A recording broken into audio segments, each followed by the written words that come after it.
Yes. Okay, great. Thank you. चलो, thank you, Dr. Let's see. Audible तो.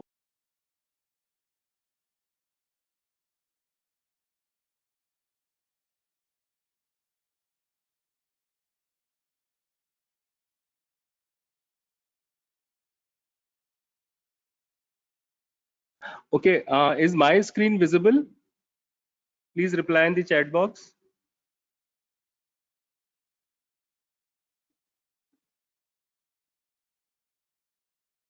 I hope I have less troubles with this app.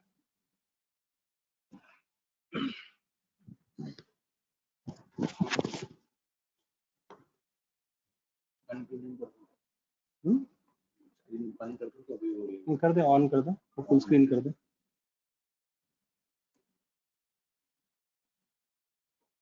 चलिए, इसको छोटा कर दो.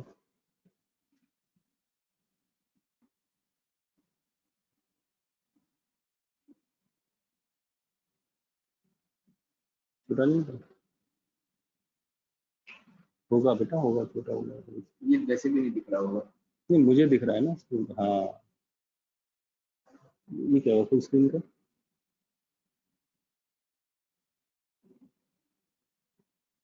बड़ा क्या हो रहा है ये. ठीक है, नीचे आएगा. हाँ, तुम चैट बॉक्स खोलना, चैट बॉक्स खोलना. ड्राइंग टूल है ना.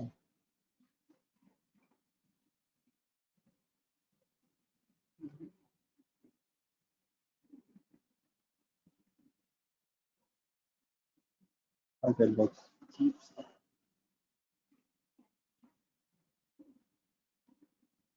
चैट का देखिए ना सामने.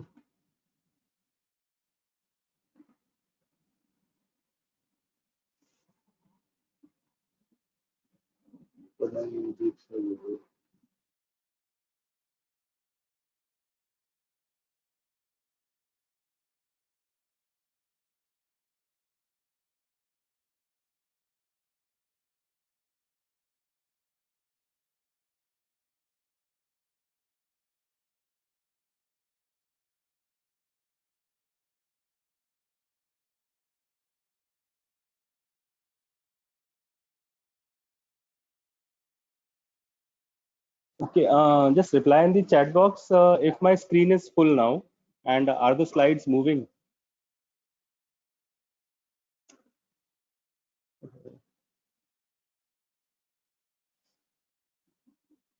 Slides are moving.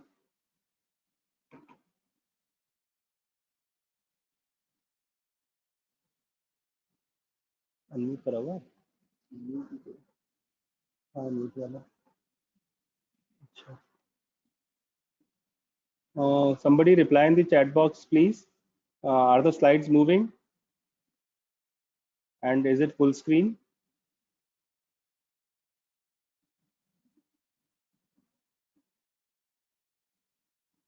Okay, I can see. Okay, thank you, thank you, thank you. Okay, I can see the answers. And just waiting for another 5 minutes, then we start off. So in fact, it's just 1:57, so maybe 3-4 minutes more, and then we start off. Okay, great, they are moving. Chalo. 10. इसका भी बना दे, fold करके इसको.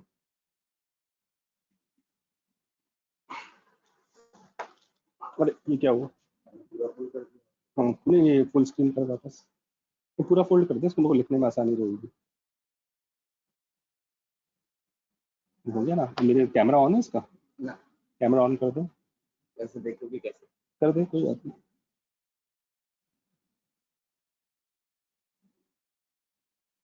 काम करो camera.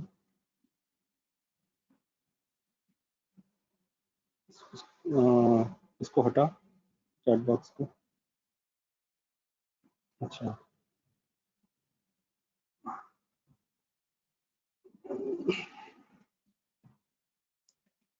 अच्छा, मैं लिखूंगा तो फिर ये अजीब सी शक्ल आएगी ना.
चल रहा है।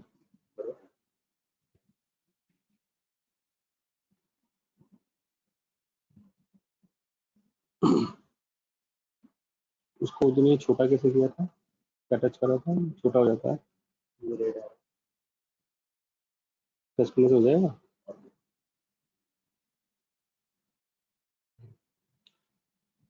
ये छोटा हो जाता है।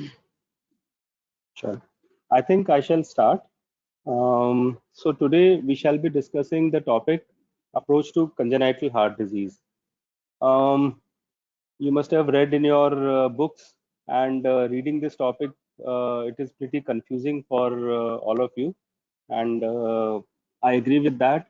We'll read about lots of murmurs and lots of uh, blood flow directions, signs, designs, and lots of audios and videos. Everything is there. So it is all very much confusing. So as an undergraduate, you should know how much to study in this topic and how much is important and relevant for you. Otherwise, on this topic, just approach to cyanotic congenital heart disease, there is a 500-page book written, and lots and lots of varieties of all possible combinations are there in which these defects occur.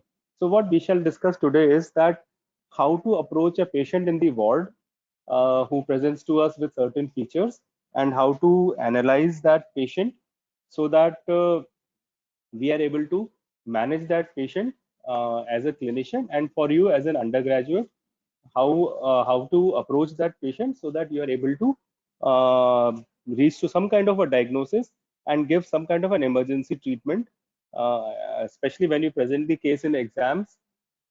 You will be able to hold the discussion, reach to some kind of a conclusion, diagnosis, and basically get your marks and reach to the logical end as far as an undergraduate is concerned. And I shall also point out some multiple choice questions. You can note them down. Maybe they shall help you in your PPG examinations. So today's scope of presentation shall be, we shall discuss the incidence of congenital heart disease. We shall discuss the classification. Just a few words on ASD, VSD, PDA, which are cyanotic heart diseases. Then we shall move to cyanotic heart disease, where we shall see what approach we can have to reach to some kind of a diagnosis, and then how to evaluate cyanosis. Another important thing is we shall be discussing tetralogy of Fallot. So you get a question on top, and you get a at least a short note on cyanotic spell management sometimes, diagnosis sometimes. So you should know all these things. So incidence of congenital heart disease, it is 0.8% of live births, and it is higher in stillborns, 3 to 4%, and spontaneous abortions and premature infants. Various studies have been done and lots of data has been created. But what we all are able to understand is that over the years, the incidence of congenital heart disease has risen to some extent. So we, like, for example, we have an incidence of around 3.9% per thousand live births, which has been reported from our center. And so basically there is some increase in the incidence of congenital heart disease. The most common congenital heart disease which we get is ventricular septal defect. Maybe this is the one which is diagnosed, so maybe that is the reason it is the most common congenital heart disease. ASDs are silent and not diagnosed. PDAs, of course, can be diagnosed, can be diagnosed, but most of them close in term infant. So as far as MCQs, I think what the answer is, it is VSD. Other than that, in cyanotic heart disease, tetralogy of Fallot is the most common, and the other ones are comparatively rarer.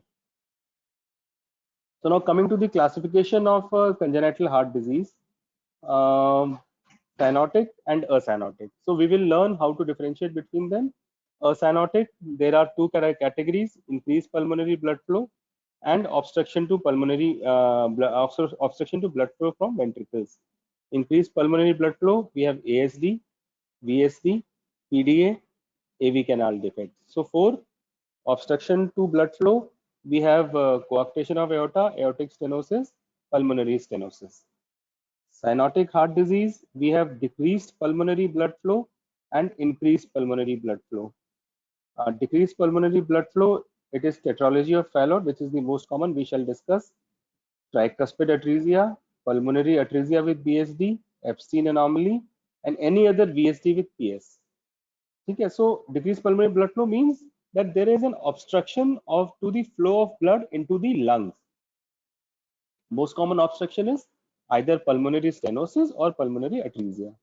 And increased pulmonary blood flow is any condition wherein you have a mixing and there is no PS, so the blood flow from the left side of the heart will enter into the right ventricle and from there into the pulmonary system with a higher pressure, so there will be more blood flow into it. So it can be transposition of great vessels, DORV, single atrium, single ventricle, truncus, TABVC, HLH. I hope I am audible. So if there is any issue, please let me know.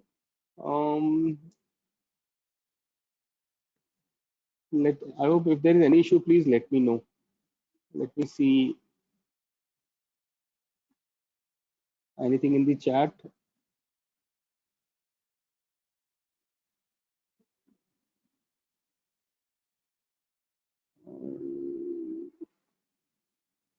Let me see. So attendance is there. Around 92 of you are there. And where is the chat box now? It's difficult for me to find out things in this. Let me see.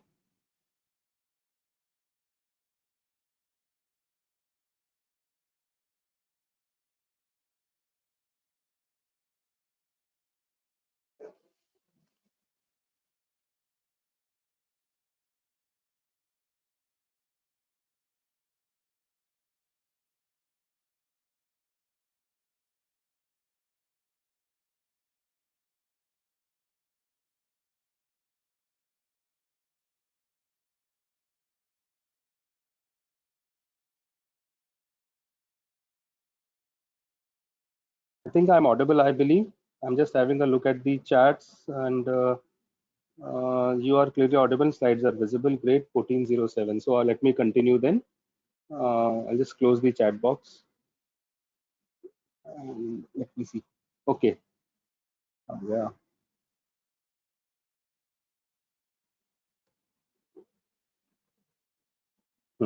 So let me continue. So as I had said, we have decreased pulmonary blood flow and increased pulmonary blood flow in cyanotic heart disease. So now, how do we differentiate between cyanotic versus acyanotic? Simple way out for us as a clinician is any child whose lips or tongue appear to be blue. So whenever you reach the wards during your postings, when the hospital opens up, just see one or two patients who have cyanotic heart disease and you'll be able to understand what is a cyanotic heart disease. You must have seen a few of them in your earlier postings also. So clinically, nail beds, lips and tongue are blue. But the problem is that if the saturation is between 85 and 93%, they are basically cyanotic heart disease, but they will not appear blue. So what happens is we miss out this substrate of patients. For example, I'd done an echo of a patient and I thought I'll take a PG class on it. Uh, the child was having cyanotic heart disease, but because the extremities were not blue, neither were the lips or mucous membrane blue, the case had to be presented as a cyanotic heart disease. So now what we say is that it is the gold standard to look for saturation and always use a pulse oximeter. This can be called the fifth vital sign. So if you have a pulse oximeter and you use it on these patients, you find that saturation is lying between 85 to 90, 91, and they are basically cyanotic heart disease. And then there is another question, how to assess pulmonary blood flow. So symptoms of increased pulmonary blood flow will be increased respiratory rate, retractions, increased in history of infections in the past. So for example, the patient will have history of multiple upper respiratory and lower respiratory infections, pneumonias and all that, sweating while feeding, shortness of breath, failure to thrive, Harrison's sulcus. So these are the findings of increased pulmonary blood flow. That means the child will be presenting to us with congestive heart failure. So I was talking about increased pulmonary blood flow, decreased pulmonary blood flow. So how do you differentiate between them? These are the findings. Along with that, in increased pulmonary blood flow, you'll have a liver which is pushed down. You'll have hepatomegaly also. So now coming to ASD, VSD, and PDA. So these are left to right shunts. So there is no cyanosis.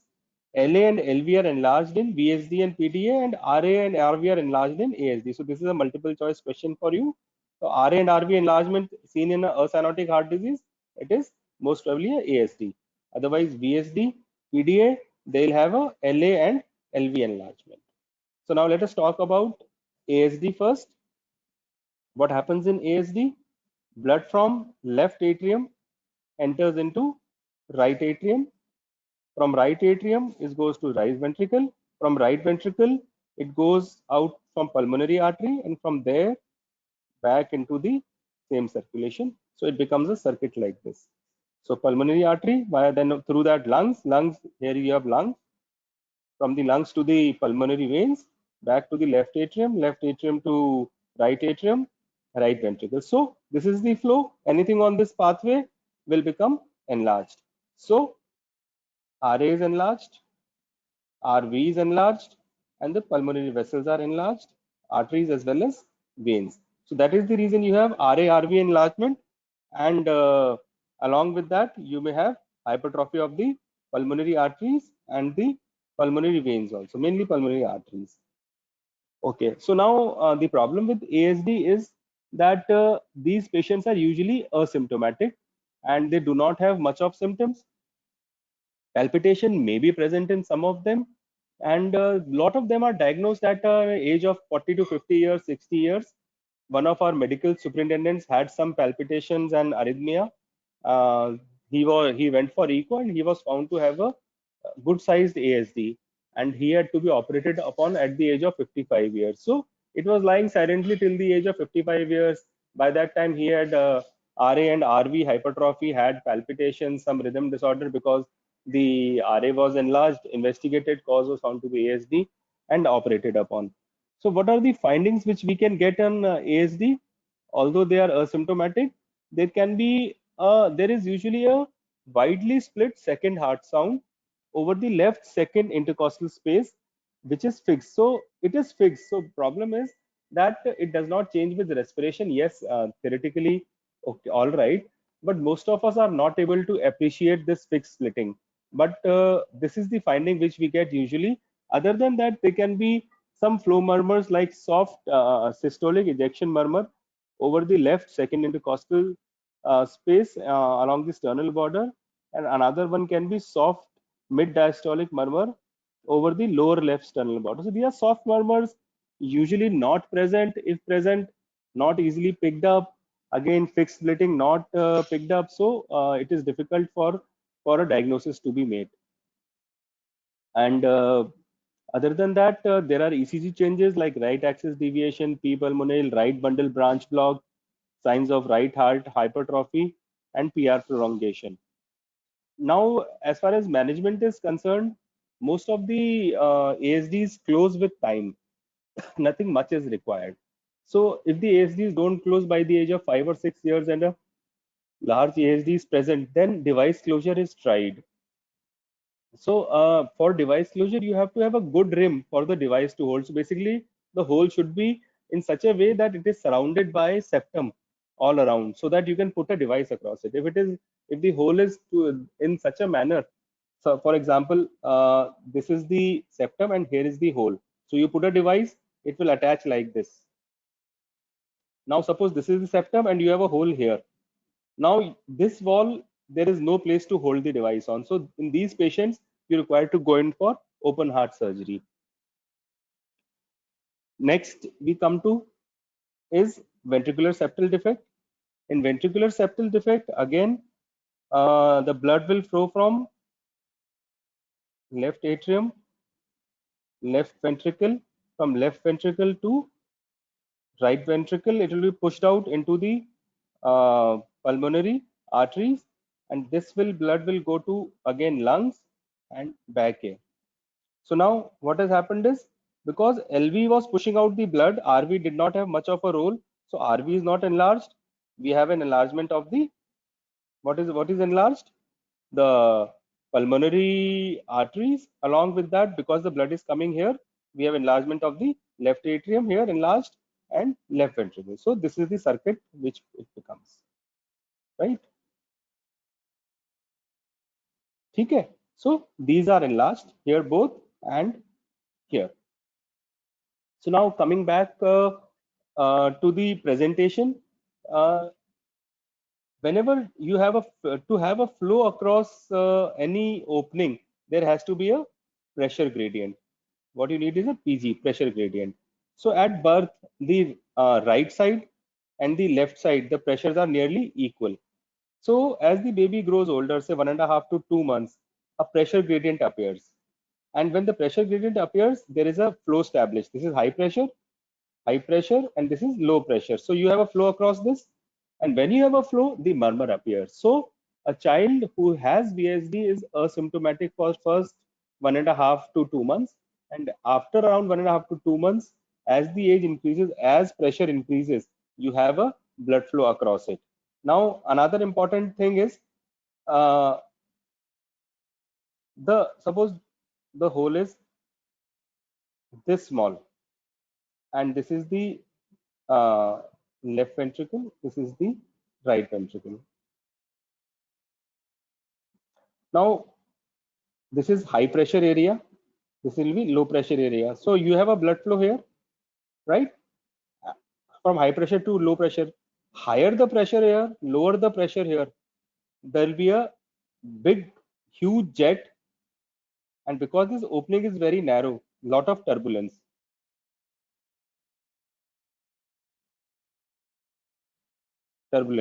So narrower the opening, a lot of turbulence, a jet, like for example, you put your thumb in the front of a hose pipe and you get narrower the opening, you have a more far going stream because of the pressure difference.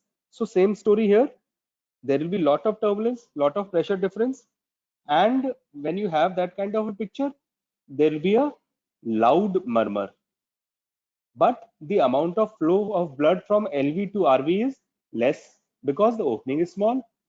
Opening small, more turbulence, louder murmur. So these children will have a lot of loud murmurs. Now we have a larger hole, lot of blood flowing in. Pressure will be less because pressure is leaked across. So less turbulence. And suppose you have a single ventricle kind of a picture wherein there is a very little septum. Now here this amount of blood will flow in. Okay. So what will happen is hardly any murmur, a soft murmur will be present, but a lot of mixing will take place. So this child will present with congestive heart failure, early, soft murmur, slightly late congestive heart failure, medium kind of a murmur, and here loud murmur and no congestive heart failure. I hope you are able to understand what I'm trying to say. So this will be the presentation, and these children who have a large VSD, they may require closure. Those who have a small VSD usually do not require closure. So now how do we decide? Normally, when these children present with congestive heart failure, so what are the signs of congestive heart failure? Failure, as I discussed earlier, there is fast breathing, there is liver is pushed down, there is tachypnea, increased respiratory infections. So these children will be given, of course, tachycardia. These children will be given digoxin, Lasix, and digoxin. Lasix is furosemide 1 to 2 milligram per kg per day, and digoxin, and maybe along with that Envas, so that heart failure is controlled, and we wait and watch, right? So most of the VSD, especially the muscular ones, close by their own. Perimembranous around 30 to 40% close, and some of them do not close. So the ones which do not close, we want to operate by the age of around 2 years, 3 years, 4 years. So we wait for the VSD to close till 2 to 3 years of age. If the child is doing well, the VSD is narrowing down, and this, as I was talking about, this pressure gradient, is high. High means RV pressure is low, LV pressure is high. So we are happy, there is not much of a problem. We wait for the VSD to close. Now the LV pressure versus RV pressure starts rising. So the gradient becomes less. It comes to around around 30 to 40 mm of Hg, that means the gradient is becoming less. We will go in for immediate closure of this VSD. Again, same story. Device closure can be done. If device is not feasible, we will have to go in for open heart surgery. Coming next to PDA. So this is a PDA. So aorta and pulmonary artery. You have a connection here. So blood coming in from left atrium, left ventricle, aorta, and from aorta it goes here to the pulmonary to the lung, and back here. Okay, so you have a lung in between. So what will hypertrophy? These two things here, LA, LV. So you have a circuit like this, right? So this is a PDA. So now talking about PDAs, a lot of these are present, all of these are present since birth because they are congenital heart diseases. And the typical finding we get is again congestive heart failure in these children. As I've discussed with BSD, the murmur is typically machinic murmur, which has been typically described, machinery murmur, and it is best heard in the left infraclavicular region. So now we always say it is a machinery murmur, and I remember as a UG, even as a PG, I used to look for machinery murmur. I hardly found one or two over an year. Most of the PDAs will present to you with a pansystolic kind of a murmur, which is infraclavicular or upper left sternal border in presentation, because chest is so small. So infraclavicular, upper left sternal border both appear to be similar. But machinery murmur is not very common, although that is typically described. So MCQ, machinery murmur, PDA. But clinically, any murmur, upper left sternal border, maybe slightly infraclavicular, pansystolic, holosystolic, most probably a PDA, right? Other than that, you'll have bounding peripheral pulses and wide pulse pressures. And the apical impulse again in VSD and PDA will be down and out because of LVH. Now coming to management, PDAs, again different kinds of situation. One situation is when you have a preterm baby. In preterm babies, PDA is present because it's a connection which is required for the fetus to survive, and the baby is delivered preterm, the connection persists. So we give indomethacin, paracetamol, or brufen also. These cause the closure of PDA. Along with that, we restrict fluids and restrict oxygen. PDA closes quickly. PDA does not close. It's a term baby, and it is HSPDA. HSPDA is hemodynamically significant PDA. PDA, which is leading to congestive heart failure. These PDAs require closure, and this is usually done by device. So these are device closures are done for PDAs usually. Okay. So now I've discussed the three cyanotic heart diseases. Other than that, you have PS, AS, and coarctation of aorta. One or two lines you can read for each. Usually we do not ask you these, but MCQ, for MCQ purpose you can read if you want. Otherwise, we are not very interested in asking you about these conditions. So now back to cyanotic heart disease. So now earlier I had discussed the classification: cyanotic heart disease, increased pulmonary blood flow, decreased pulmonary blood flow. So now let me come to another classification based on physiology. So right to left shunt with decreased pulmonary blood flow, you have a tetralogy of Fallot, PA with VSD and tricuspid atresia. So this is a picture of tetralogy of Fallot. You can see the overriding here. Here's the overriding present. Parallel circulation, transposition of great artery. So what is TGA? TGA is when aorta which should have opened from LV is opening from RV. So aorta is opening from RV. And pulmonary artery which should have opened from right ventricle is opening from left ventricle. So you have a parallel circulation. Blood here is going like this, going here, coming back here. So this kind of a circulation here. And for pulmonary, blood flows here, there, here, yeah, something like this. So you have a parallel circulation. What will happen? There are two separate circulations.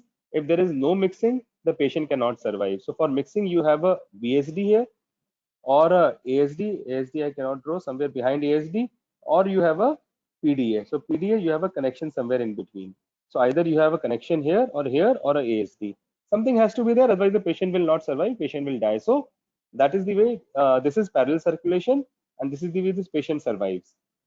Admixture lesion, single atrium, there is no wall between the RV and LV, some total mixing takes place.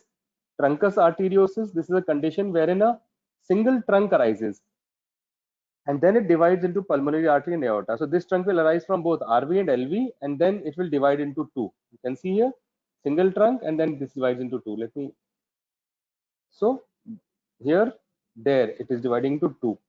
So mixing is taking place, right? Another is TAPVC, wherein your four veins which had to open into left atrium, some of them are opening into right atrium. So pulmonary veins will open into right atrium.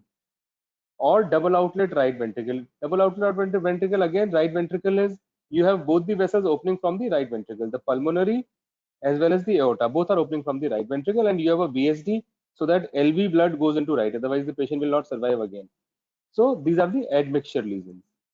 So another classification, as far as you are concerned, we only have to differentiate between increased flow and decreased flow, and then move ahead.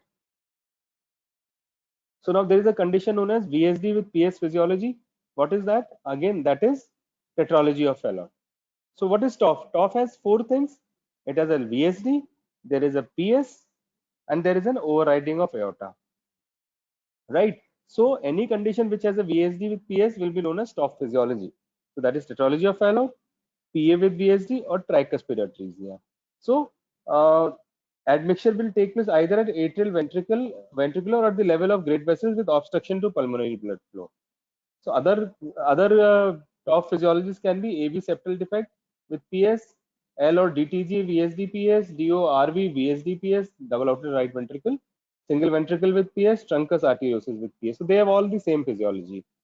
So now coming back to approach, first of all, we'll look at the history and cyanosis, then ventricular dominance, which is enlarged, RV or LV. Then we look at great vessel relation. Aorta is normally posterior. If it comes anterior, what does it mean? How will it present? Condition of second heart sound, murmurs, X-ray maybe, ECG, and echo. So evaluation of cyanosis, as I have discussed earlier, for cyanosis to be present, hemoglobin has to be reduced. Hemoglobin has to be at least 5 gram%. Why is it important? If the child has a hemoglobin of 6 gram%, he will not appear cyanotic, because 5 gram% reduced hemoglobin is required for cyanosis to appear, at least. Saturation below 85% for a normal hemoglobin. So you have 12 gram% HB, saturation is below 85, you appear cyanotic. More than that, cyanosis is not visible to the naked eye. So important thing is, depends on absolute concentration of reduced hemoglobin, hence influenced by hemoglobin levels. In polycythemia, cyanosis will occur at higher level SpO2, polycythemia, whereas in anemia, cyanosis may be absent or even may be absent even at lower SpO2. So now evaluation of cyanosis. Again, this is acrocyanosis, where only limbs are blue. Lips and oral mucosa is all right. Here the oral mucosa and lips are cyanosed.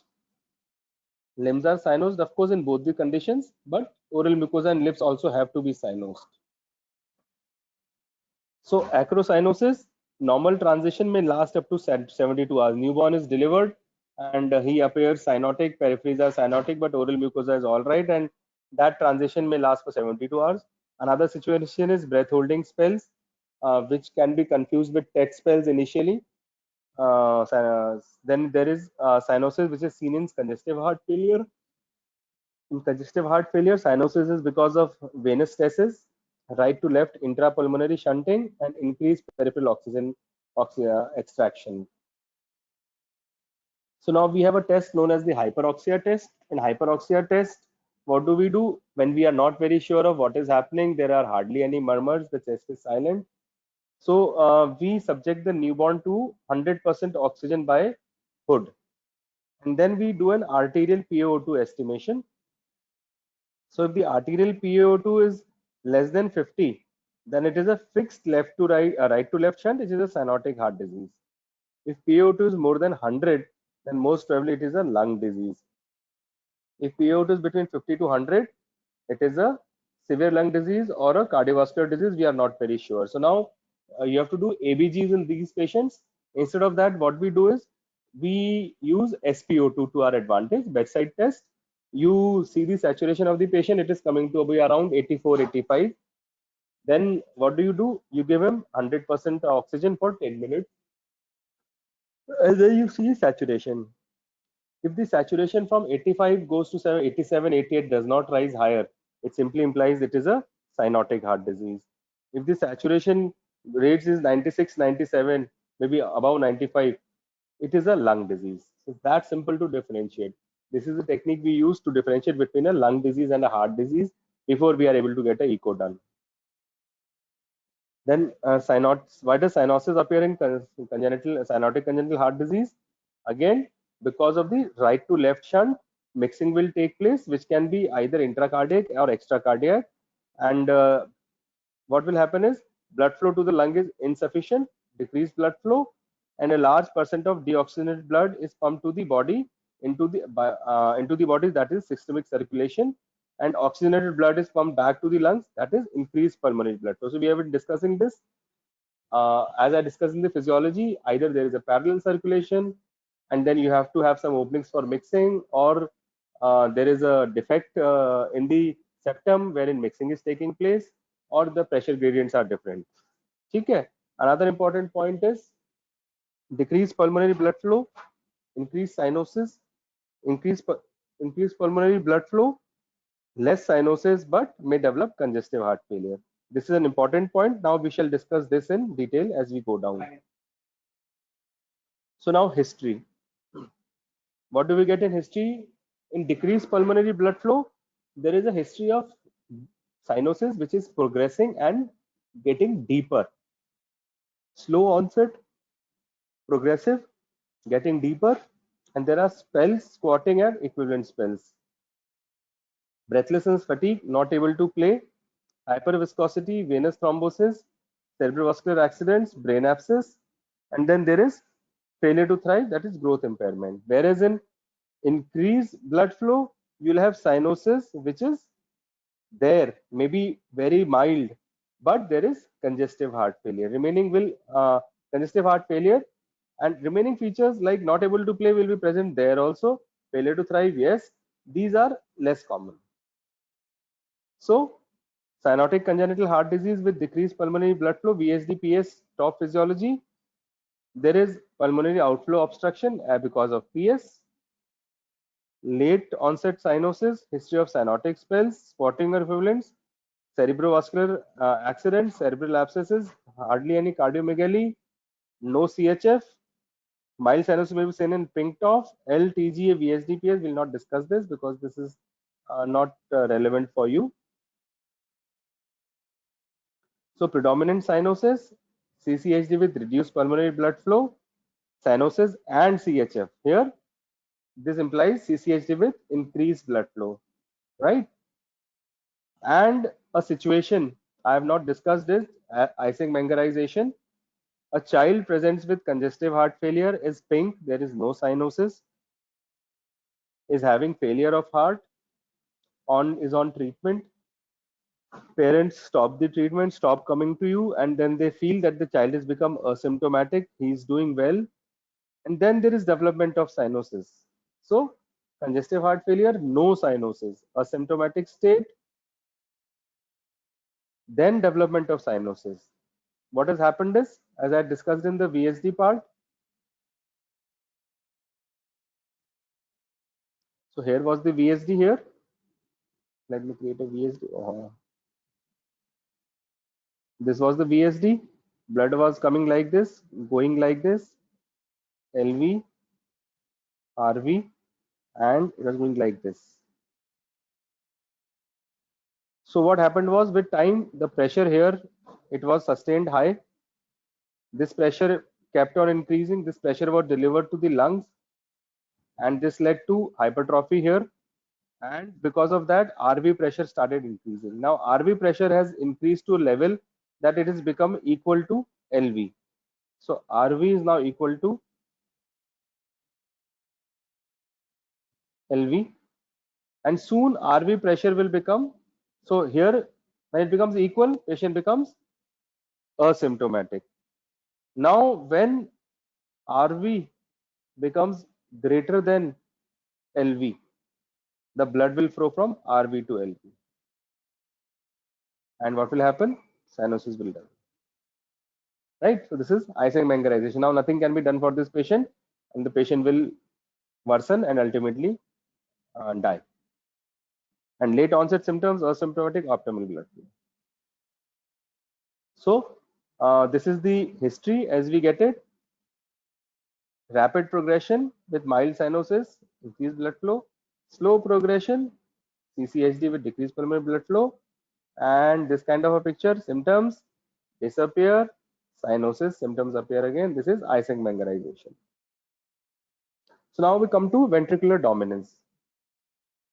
Ventricular dominance, you have LV and RV. RV dominant, that is RV enlargement, is seen in tetralogy of Fallot. This, yes, maybe, yes, yes. So we are interested more in TOF. Pulmonary atresia with VSD is a variety of TOF. LV dominance, tricuspid atresia. That is the important condition here. Biventricular truncus arteriosus. So now CCHD with decreased pulmonary blood flow with RV dominance. So what does RV dominance do? RV dominance means RV enlargement. It simply means you'll have a parasternal heave and a subxiphoid pulsation. But these are not very prominent in TOF. Why? Because of a non-restrictive kind of a VSD. So you get a silent kind of a chest, not much findings, not much murmur or activity on the precordium, because there's a non-restrictive VSD. As the RV pressure rises over LV, the blood leaks into onto the left side or into the aorta or pulmonary trunk. So so what happens is it's a silent chest. There is a subtle RV heave, no parasternal pulsations. Generally a quiet precordium. And LV dominance, how do you know LV? So you have a down and out apex. LV apex we call it, down and out, no epigastric pulsation, no parasternal heave. Again seen in tricuspid atresia mainly. So cardiomegaly in decreased pulmonary blood flow, you have all these three things. We are not very interested. So now let us look at the great vessel pulsations.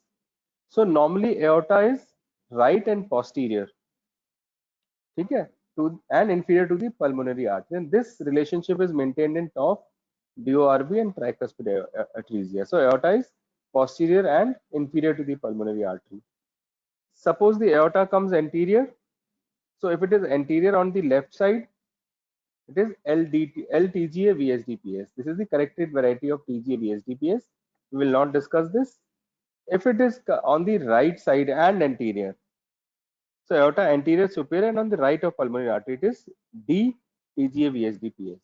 So now if the aorta comes anterior, the second heart sound will be louder because the aortic sound which was posterior was less conducted. Now because it is anterior, it will be more conducted. So that is the significance for us, the great vessel pulsation. So now coming to second heart sound. So in TOF, P2 may be soft or absent because there is very little flow through this pulmonary trunk. So P2 may be soft or absent, whereas in D or LTGA, a single well heard loud sound because aorta is anterior. That is the reason you have a loud sound here. Here it can be soft. Murmurs. Pulmonary ejection murmur is there in VSDPS, that is TOF physiology. I hope I have confused all of you. So what has happened is the murmur is because of the flow across this area, which is narrowed. So you have a pulmonary ejection murmur. and it is related to the pulmonary flow. So you have some flow here, you have the murmur. If there is no flow, this is obstructed, there will be hardly any murmur.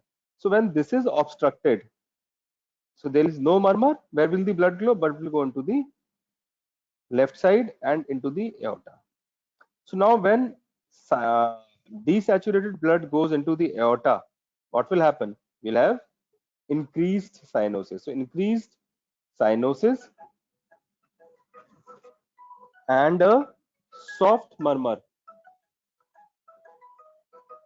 Just a moment. मैं class ले रहा हूँ, बाद में बात करते हैं, ठीक है? उनको अपने समीर को ही बोल देना कि अभी मैं क्लास में हूँ, बाद में बात करेंगे. तो there is increased cyanosis and decreased murmur. So cyanosis and murmur have a inverse relationship. ठीक है? Whereas in what happens in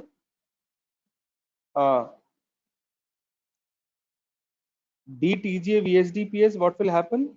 The murmur is because of the flow across the VSD. ठीक है? So now, as we discussed earlier, the narrower the VSD, louder the murmur, but because there is hardly any flow across this, so lot of desaturated blood is going into the aorta, है ना? Mixing बहुत ज्यादा नहीं हो रही है, तो बहुत सारा desaturated blood aorta में जा रहा है, तो क्या होगा? मर्मर तो लाउड है, लेकिन साइनोसिस डीप है. So disproportionate cyanosis murmur, significant cyanosis and loud murmur are seen in DTGA VSD-PS. I hope I have been able to convey this point to you people. Chest X-ray, we look at pulmonary vascularity. This will tell us what? Increased pulmonary blood flow or decreased pulmonary blood flow, and cardiomegaly. So now look at this. This lung field is oligemic. That means very little vascular markings are visible in this lung field. So this is a case of decreased blood flow.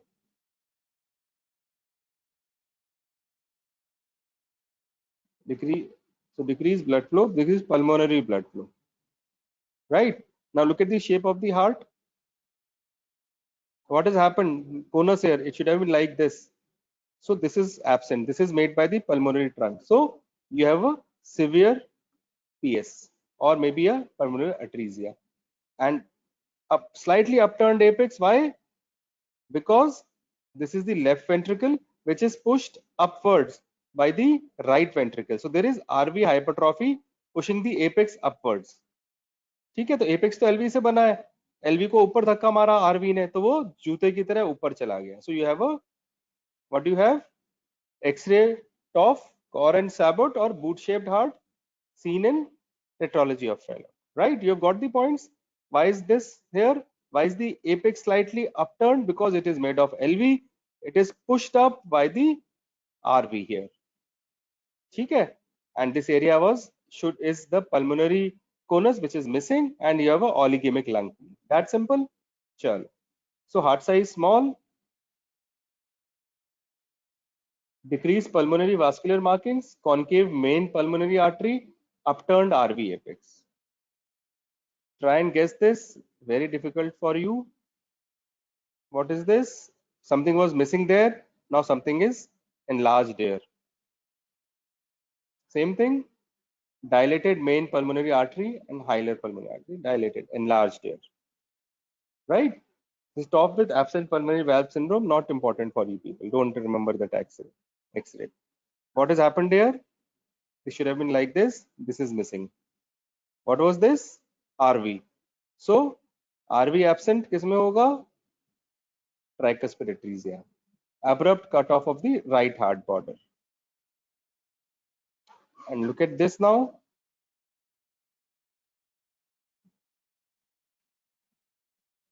What does this appear like? Egg on side.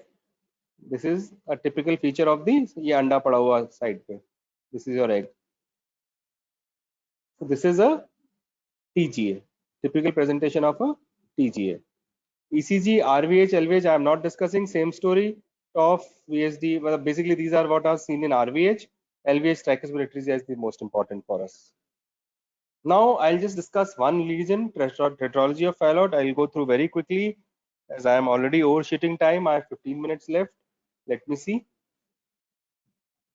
So most common cyanotic congenital heart disease, any child over the age of 3 or 4 years having deep cyanosis is most probably TOF, because all the others die out, do not survive by this time. For you, MCQ here, 22q11.2 microdeletion maybe could be found in 20% of the patients in TOF. As I discussed, a large VSD here, RVOT obstruction here. This is a dynamic kind of a obstruction, spasm of the pulmonary trunk with hypertrophy. RVH, because of this will enlarge, and overriding of aorta. So aorta is opening in both here. You're getting blood from both the systems. So this is tetralogy of Fallot. So this is what is written in the slide. I'll not read it. Here you can see this is a normal heart. Blood comes in like this and goes like this. Here what is happening is blood is coming down, but it can go either here or into the aorta, and similarly blood coming down, it can go either here. Okay. So what is happening is mixing is taking place. Aorta is getting blood from RV as well as LV. Mixing is taking place, right? Why? Because you have a hypertrophy here, narrowing here, and along with that there is a septal defect in between, which is overriding. The aorta is overriding, allowing the blood to go from both the areas, right? So this is the physiology to some extent.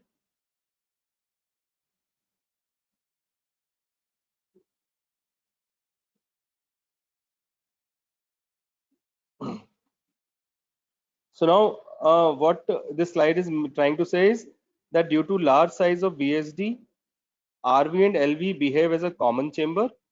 Systolic pressure of RV becomes equal to systolic pressure of LV. So the flow of blood will depend upon QP versus QS. That is ratio of pulmonary vascular resistance versus systemic vascular resistance. So wherever the resistance is less, blood will flow in that area. Systemic vascular resistance low, more blood will flow into the aorta.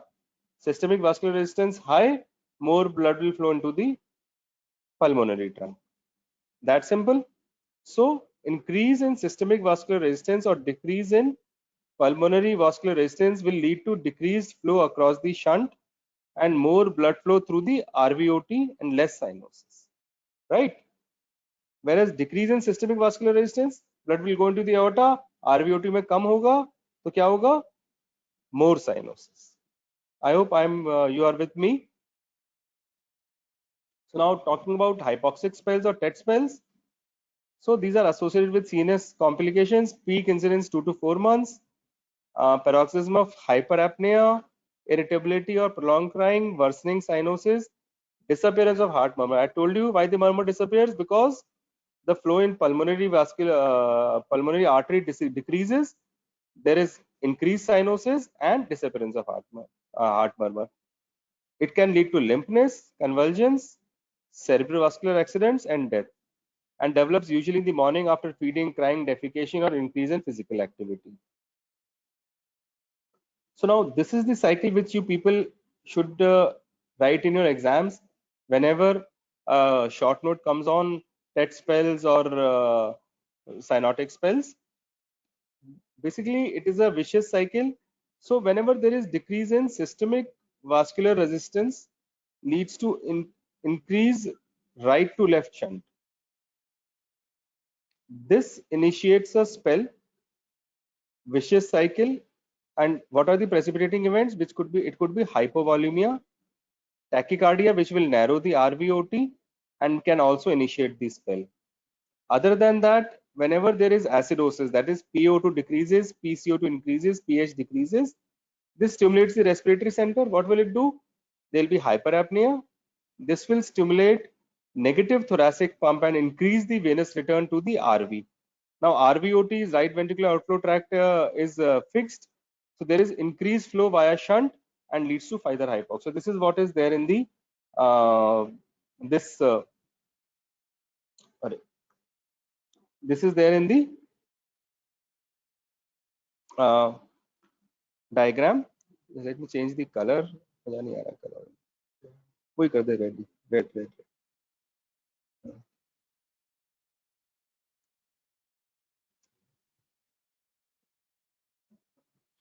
So spasm of RVOT, decreased systemic vascular resistance or crying. This will cause increased right to left shunt. Again, decrease PO2, increase PCO2, decrease pH. So acidosis will lead to hyperapnea. This will lead to increased systemic venous return and increased right to left shunt. So this is a vicious cycle. You'll have more cyanosis and the child will worsen. So now how to break this? You have to increase the systemic vascular resistance. First is knee chest position. Second is morphine, which will suppress the respiratory center, abolishes hyperapnea. Soda bicarb corrects acidosis. Oxygen same. Ketamine increases systemic vascular resistance, sedates, and propranolol slows heart rates, decreases spasm of RVOT, increases systemic vascular resistance, and beta mediated vasodilation of the RVOT. So this is the treatment we give to these patients. MCQ for you, other conditions along with hypoxic spells can be tricuspid atresia with PS, TGA with PS, and single ventricle physiology with PS pulmonary atresia. This can be asked. So clinical features of TOF है ये basically. Typically appears between 6 weeks to 6 months in unrepaired infant, may be present at rest and only with agitation and exercise. Mildly cyanotic patients, commonest symptoms are dyspnea on exertion and exercise intolerance. Hypoxic spells, squatting develops later. Early infancy में start हो रहा है. Cyanosis may be delayed related to progressive obstruction and oxygen requirement. A cyanotic TOF, that is pink TOF, will gradually become cyanotic as the pressures equalize, and cyanotic will become more cyanotic. Complication related to cyanosis and hypoxia develop. Polycythemia, they have a very high hemoglobin, 15, 18, 20. Growth retardation, hypoxic spells. And this remains the most common kind of CHD after 3 to 4 years of age because all the others pass away. So physical examination, cyanosis, tachypnea, clubbing. Remember clubbing. RV tap, as I said, a silent chest. Systolic thrill at the upper mid left sternal border may be present in some. Ejection clicks may be audible. S2 is single, SP2 is soft. Ejection systolic murmur may be there, may not be there, and a cyanotic TOF, as I have already discussed. Investigations, ECG, you'll have a right axis deviation. X-rays we have seen. Echo is the diagnostic modality. So this is the septum and this is the aorta. LV blood, RV blood into the aorta. Mixing हो गई, cyanosis आ गया. Ideally, this septum should have been like this. So this is overriding what you see. This septum ideally should have been like this. So LV का blood इसमें जाता, RV का इसके पीछे से वो निकलता है. हम व्यू चेंज करते हैं जब इको में, तो हमें आरवी का आउटफ्लो ट्रैक दिखता है जो कि ऐसे निकलता है. ठीक है, तो वो तो हुआ नहीं, ये ओवरराइडिंग आ गई यहाँ पर. So both the openings are into the aorta. ठीक है. Management, recognize and treat hypoxic spells, educate parents, oral propranolol for prophylaxis, balloon dilatation of RVOT. If it is a mild narrowing, if it is severe, nothing much can be done. Treat iron deficiency. All of these patients are given iron and folic acid so that the RBCs which form because of hypoxia are of normal kind. Otherwise, the RBCs because of deficiencies of iron, folic acid, B12 are the ones which go and get obstructed in the blood vessels and the child becomes more prone to cerebrovascular accidents. ठीक है. Surgical management, palliative and complete repair. Palliative किस में करते हैं? जब pulmonary atresia हो तो give time to the child to grow and pulmonary vessels to expand. Number 1, So pulmonary atresia in units with TOF, very severe hypoplastic pulmonary annulus. So there is hardly any flow. The child will die otherwise, or collaterals will develop. So we want the pulmonary vessels to develop. So we do a shunt so that blood flow keeps taking place in the pulmonary arteries and they grow in size with age. Hypoplastic pulmonary artery and favorable coronary artery. So infant less than 3 to 4 months of age with unmanageable hypoxic spells, patient below 2.5 kg. These are the situations wherein we do the palliative shunts. What are the shunts? So the most popular is the modified BT shunt, which is between subclavian and ipsilateral pulmonary artery. ये रहा. Subclavian and ipsilateral pulmonary artery. So this is subclavian and this is the pulmonary artery. You have a shunt in between. So blood will go from subclavian to the pulmonary artery. Blood कैसे जाएगा? Subclavian में गया, subclavian में होते हुए pulmonary artery में आ गया, इधर दोनों तरफ डिवाइड हो गया. इससे पल्मोनरी आर्टरी का ग्रोथ अच्छा आ जाता है. ठीक है. बाकी जो नाम है वाटरसन, पॉट्स, ये आप लोग you can remember them if you have multiple choice questions in your exams, otherwise they are of not much of a significance. So modified BT shunt इधर लगा हुआ है, देखिए. So blood flow from aorta subclavian into the pulmonary here to the, ये दोनों lungs को चलेगा. इधर लंग्स लगे हुए हैं इनके, ये लंग होगा, लंग को लग चला. ठीक है. So complete repair, indications and timing: oxygen saturation less than 75 to 80%, occurrence of hypoxic spells, symptomatic infants with favorable RVOT and pulmonary anatomy. So you want to do a complete repair, you should have a pulmonary RVOT, right ventricular outflow tract, which is favorable. If it's already so narrow, atretic, then you have to put in some kind of a graft there, so that you have to create a proper RVOT, and before that you need the pulmonary vessels to grow. So you have to do a BT shunt. So primary repair can be done after 3 to 4 months. Usually it is done at around 1 to 3 years of age. Mild cyanosis, basically all this is there for you. So this is the repair. Patch to enlarge the pulmonary valve and closure of the VSD. ठीक है. pulmonary valve enlarge किया और VSD को patch लगा के close कर दिया. So I think with this let me end. I've completed in exactly an hour, and let me see if you have some questions, otherwise we can close the session.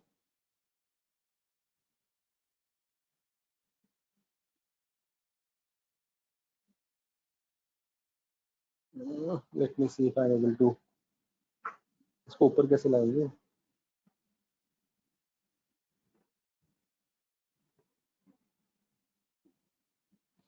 So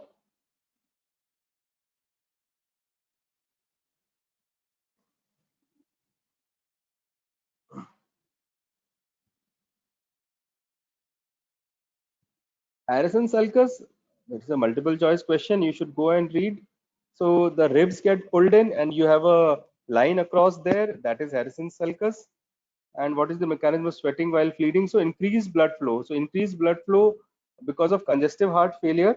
The child gets tired easily, he has tachypnea, and the forehead is wet. Difference between classic and modified, I showed you, I think. See again. Let me see if I am able to remove this.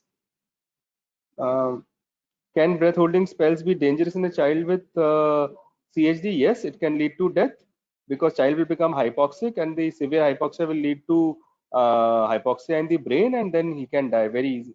It's a situation which can be critical, and a lot of these children can die because of breath holding spell. Let me see. So you wanted what is a simple BT shunt.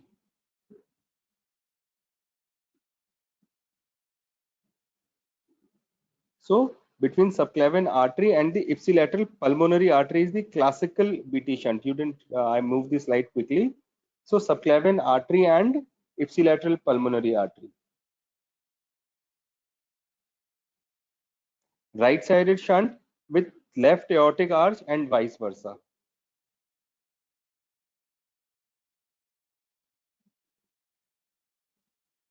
So if you have a shunt, I'll show you the diagram.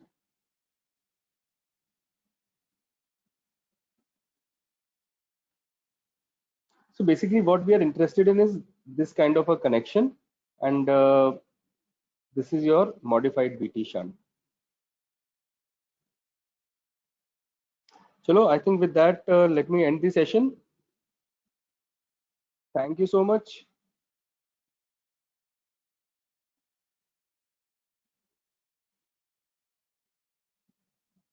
I think इसको बंद कर लो.